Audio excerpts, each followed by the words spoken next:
Okay, so, do you like Elite Beat Agents? Or, do you like the two games Elite Beat Agents was based off in Japan? You know, Oredan and Oredan Pool. If you like those in Final Fantasy, you'll probably like Final Fantasy. I don't even know how to properly pronounce it. Theatrhythm. There's ways I like saying Theodore instead in my OP. Case don't fall down. So anyway, this game very heavily borrows the kind of idea that the Oredan series does. If you're not familiar with these games, and it's only American equivalent, which was made by the same people for America though, in these two games, you are a cheerleader squad that has cheer people. But we'll really talk about the game mechanics, really, not the story. The game mechanics play a music song while you either touch the screen in a specific spot, follow a target on the screen, or did a spinner in that game. Now, while it is taking its own spin on it, it's not just directly whipping it off. It does have many similar elements of touching the screen and such. But there are different modes. You have basically you have like one that just kind of is a showing of gameplay, movie cutscene, and combat. Which I like the combat the most myself. But there's a very interesting ideas here. Basically, this covers from Final Fantasy 1 to 13 with music tracks from pretty much all of them. It has DLC for additional songs, and I think it also added songs from Type 0 on the PSP, which is still only a Japan exclusive still. Damn it, Enix. Damn it all. Now you gotta treat Final Fantasy like fucking Dragon Quest now. This, if you love Final Fantasy music, if you love Uematsu's music, then this is just a must-buy. It's a must-buy, especially if you played any of these three games and you liked that, because this and these make such an awesome combination. Now, of course, there's other music that ain't just Uematsu. You know, Final Fantasy 13, 12, and 11 are in here, and Uematsu did not do all of 11 soundtracks. But you know, it is majority Uematsu's music. But, you know, though, I like, actually, music was probably one of the things I liked, ish, in 13. Not all the music, but, though you do that Rainbow one a lot in this game.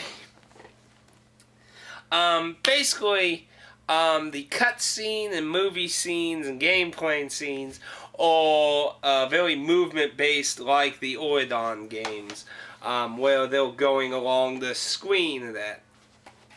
So you reenact how they moved and that, and you got just touch, hold, and move and stuff. Combat is a lot different. Combat... Oh, I forgot field music, too. Damn. Okay, we'll get on that, though. Combat. Combat is very different. You'll see the notes come, and you have touch, press, and one of the new notes is slash, which does exist in all the modes. Slash has an arrow pointing in the direction you need to touch and slash. You need to slash into the direction. So that's one of the new notes that doesn't have any real basis with Oredan. But basically you'll end up touching, holding, and slashing in combat while attacking monsters. And I think they didn't do enough to make it interesting enough, but enough to make it slightly interesting. Like, actually, that's kind of contracting of itself, ain't it? Okay, I think they could have done a lot more with it. If they ever do a sequel, I hope they do a lot more with it. Basically, there is an actual combat system going on here, but the only real reward you're getting from it is either the satisfaction of killing certain boss mobs or unlocking new characters. Aside from that, you're not getting any real other stuff. There are some items and stuff, but they're not immensely useful, but they can be useful.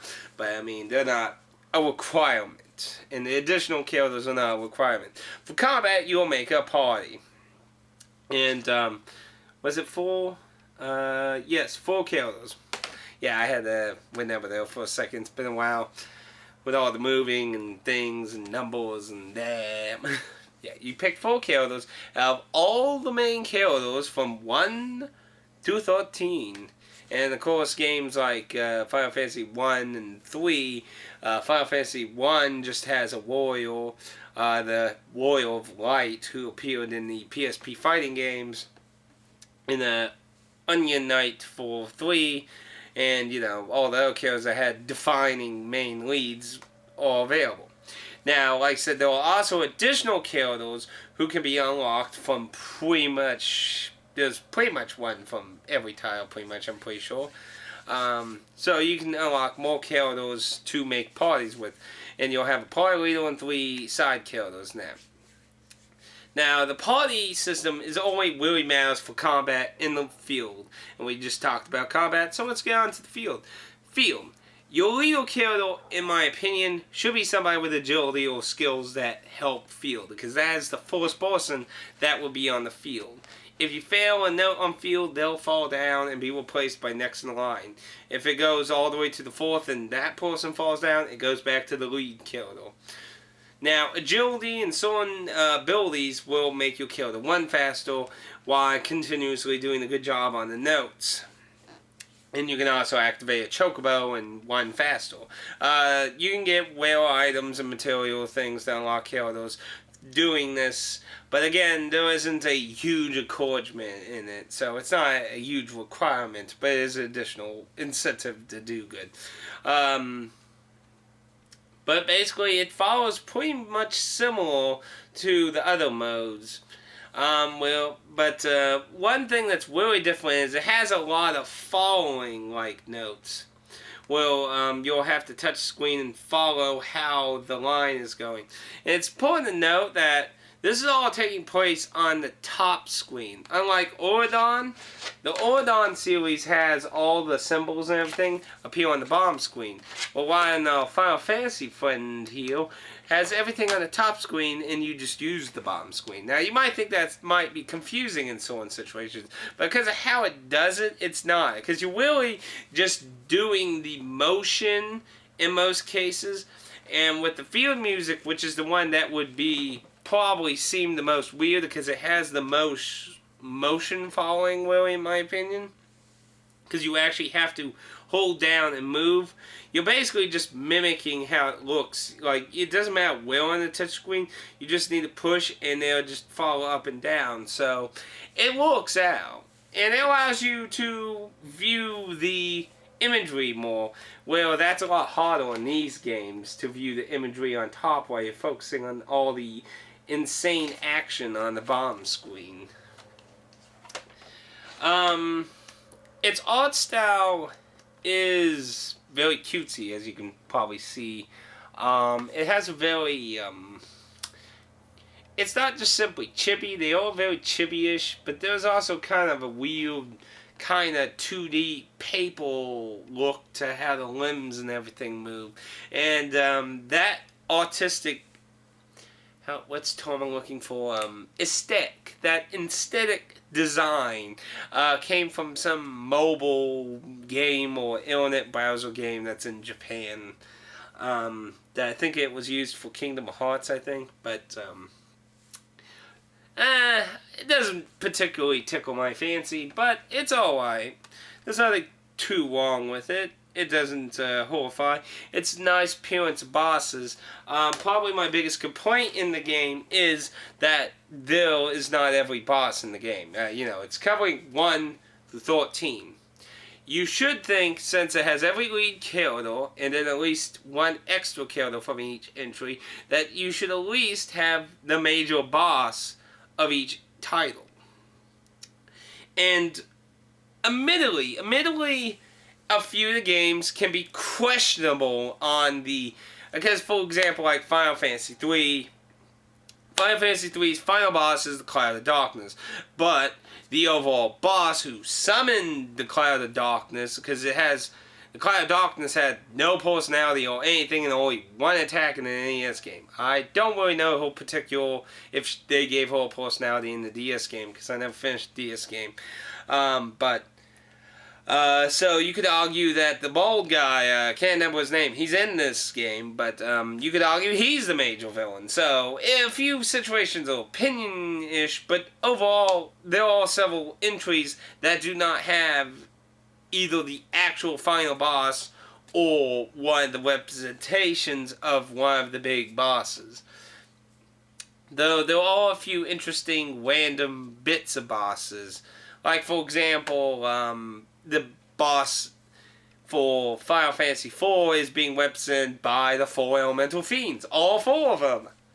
That's awesome, to be honest. But they're not the major boss or focus of the overall usual plot. So, you know, I would like to see a lot of the final bosses, really. Though, interestingly enough, the Shadow Lord's in this game. You think that's a bit of an odd choice, considering most...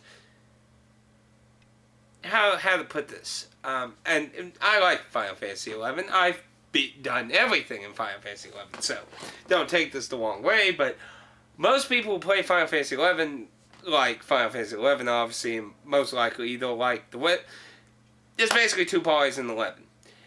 They either like only MMOs, so they're playing 11, or they like the entire series and they're playing Final Fantasy 11 because it's part of the series. And then you get the people who like the series, but they don't like MMOs, so they never played 11, so they don't like MMOs. So you think they would probably take time to probably pick a different boss, but I think it's cool the Shadow Lord's in there.